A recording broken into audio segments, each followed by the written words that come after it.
नमस्कार, between the lines with Ranjan में आपका स्वागत है। आज हम बात करेंगे डोनाल्ड ट्रंप को मिलने वाले पीस प्राइज, नोबेल का जो पीस प्राइज है उसके बारे में।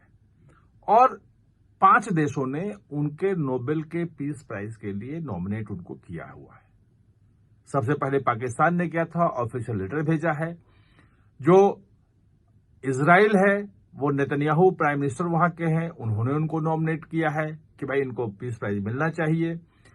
उसके अलावा अर्मेनिया और अजरबैजान, पिछले दिनों जिसके बीच में शांति समझौता उन्होंने करवाया था, इन दोनों देशों ने कहा है कि इनको नोबेल पीस प्राइज मिलना चाहिए। और इसके साथ साथ कंबोडिया ने भी कहा है कि भाई इनको नोबेल पीस प्राइज मिलना चाहिए। यानी कि 5 देशों का रिकमेंडेशन है जो पहुंचा है नोबेल कमेटी के पास। नॉर्वे में बैठती नोबेल कमेटी, और पूरे साल भर में शांति के लिए जो सबसे ज्यादा कोशिश करता है पूरे विश्व में शांति स्थापित के लिए, कन्फ्लिक्ट खत्म करने के लिए, उसको नोबेल पीस प्राइज दिया जाता है। जाहिर है डोनाल्ड ट्रंप लगातार कोशिश कर रहे हैं, दावा कर रहे हैं कि हम पूरे दुनिया में शांति ला रहे हैं, और यूक्रेन और जो रूस की जो लड़ाई है उसको खत्म करने की भी वो लगातार कोशिश कर रहे हैं। पुतिन पे दबाव भी बना रहे हैं, उनकी बातचीत भी होनी है। और वो कह रहे हैं कि भारत पे जो 25% हमने टैरिफ लगाया है, एक्स्ट्रा टैरिफ क्या 25% टैरिफ का अलावा जो एक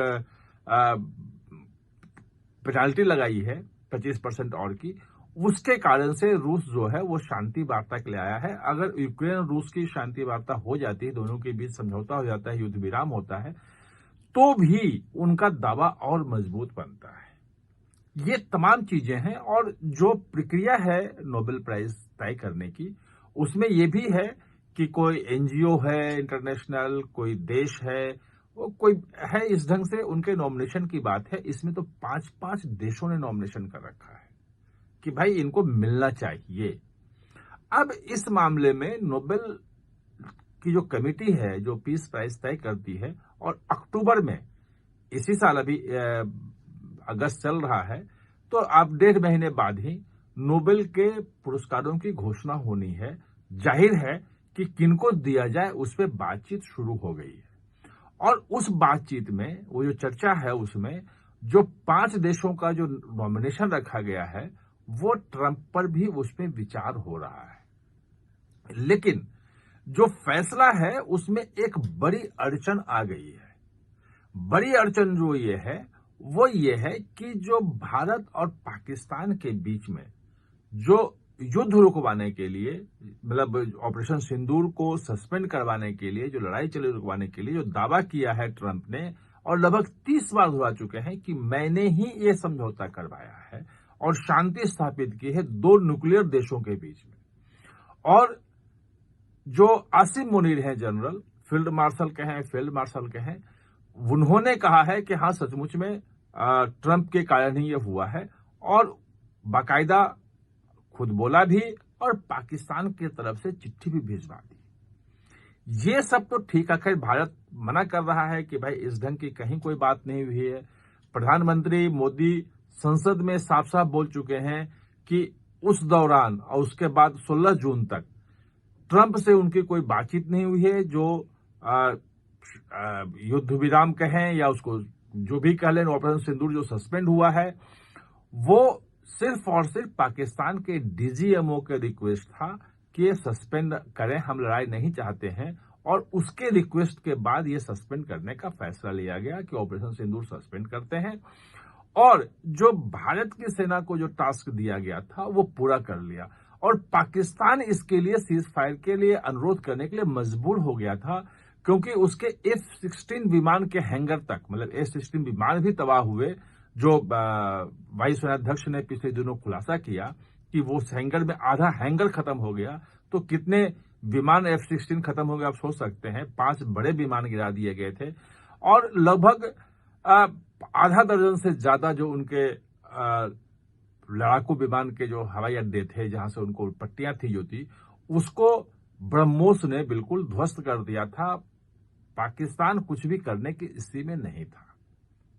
लेकिन जो पाकिस्तान, जो आसिम मुनीर ट्रंप के लिए सबसे बड़े पैरोकार बने हुए थे नोबेल पीस प्राइज के लिए, वही ट्रंप के रास्ते में सबसे बड़ा रोड़ा सामने आ रहे हैं।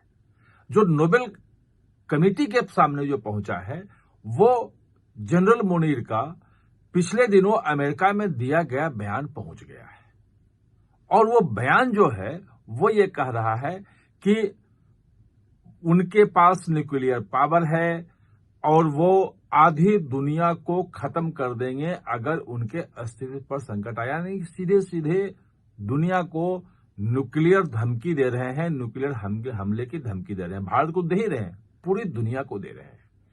ये जो न्यूक्लियर धमकी है ये नोबेल पीस प्राइज के लिए बिल्कुल फिट नहीं बैठता है। ऐसा कहने वाले किसी को भी नहीं मिल सकता है।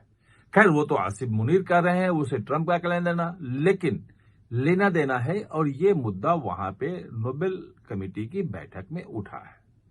वो लेना ऐसे है कि अमेरिका की धरती से आसिम मुनीर ने ये अमेरिका की धरती से न्यूक्लियर धमकी दी कि आधी दुनिया को खत्म कर देंगे, और पूरा ट्रंप प्रशासन, खुद राष्ट्रपति ट्रंप भी इस मामले में चुप है।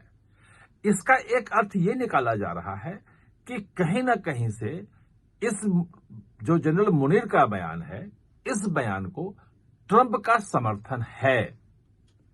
अब एक ऐसे व्यक्ति को नोबेल पीस प्राइज कैसे मिल सकता है जो आधी दुनिया को न्यूक्लियर बम से उड़ाने की धमकी देने वाले का समर्थन कर रहा हो?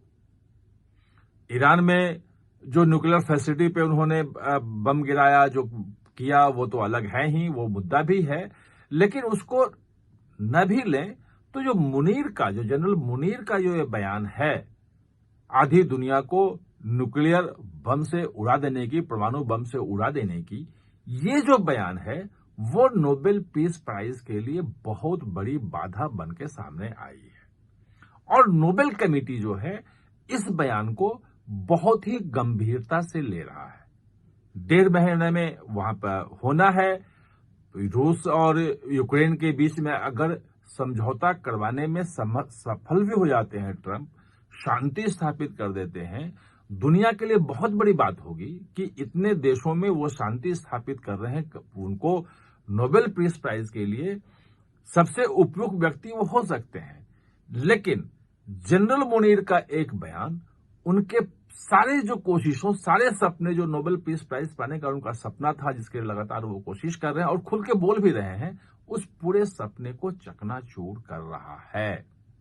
आप हमारे साथ चर्चा में जुड़े, इसके लिए बहुत बहुत धन्यवाद। और हाँ, चैनल को सब्सक्राइब करना ना भूलें, इसका बेल आइकन दबाएं ताकि नया वीडियो कोई भी आए तो उसका नोटिफिकेशन समय पे आपको मिल जाए।